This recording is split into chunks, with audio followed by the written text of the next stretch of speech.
Assalamu alaikum. Welcome to part 2 of exploring the Fever Hadith and the Porridge Hadith in a prophetic, practical, problem-solving manner. So we're taking a holistic reading of each Hadith and thinking about how it can be practically applied in daily life. So in the previous episode, we discussed the Fever Hadith in relation to changing our worldview from our experience being expressed as punishment and switching to a corrective, of passing the test, and of purifying ourselves and being purified, inshallah.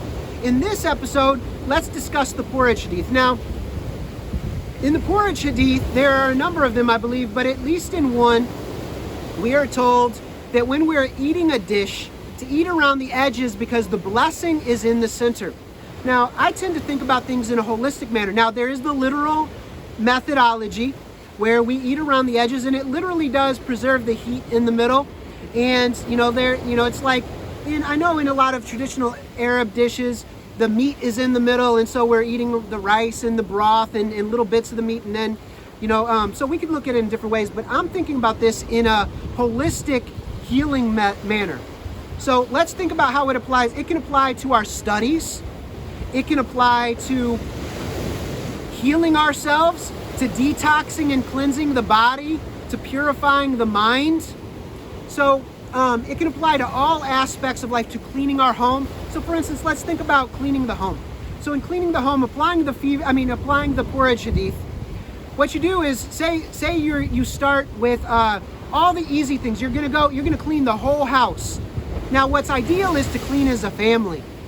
And to go and make it a family affair where we're all going to focus on each room and we're going to do the easy things first and then the challenging things toward the end. Or you could do it individually and focus on, so I'm going to go and I'm going to do room by room until I get to the most difficult task. So we can apply this to washing the dishes. So we're going to clean the living room. In the living room, first thing I'm going to do is I'm going to straighten the room and I'm going to collect all the garbage. Then I might do a deep, once the room is straightened and I get rid of all the clutter, now I can go and I can, vacuum inside the couch and vacuum the floor and underneath each piece of furniture. Now I'm going to do a deeper cleaning, wiping things down. Then I'm going to reorganize. If I'm washing dishes, maybe the first thing that I do is I scrape off I throw all the napkins away, I scrape all the wasted food into various containers where it goes, the trash, or perhaps if things are going to go into the compost, or to feed, maybe I'm going to feed the guard dog, or I'm going to feed the cat from the scrap food.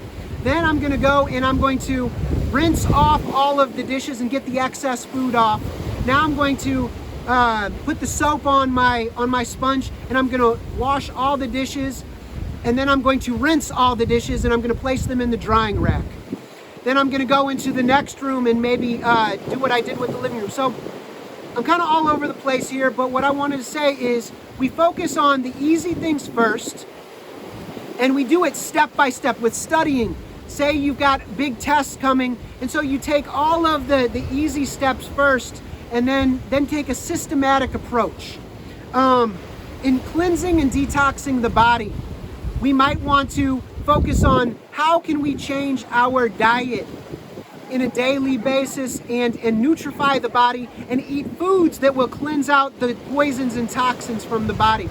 I will go into much more detail in the future with this, but I want us to consider that these two hadith, the Fever Hadith and the Porridge Hadith, are much more practical than you might have considered in the past. I would argue that the whole hadith collection has many practical insights that we can derive from it.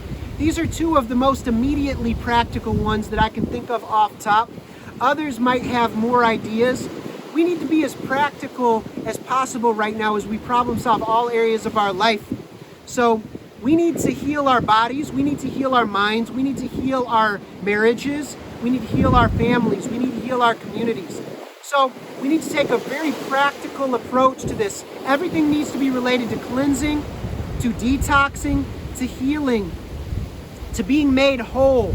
individually and collectively. So inshallah, you will see where I'm going with this. I will go into more specific detail into the particulars in the future, but I just wanted to get us thinking about this as we move forward.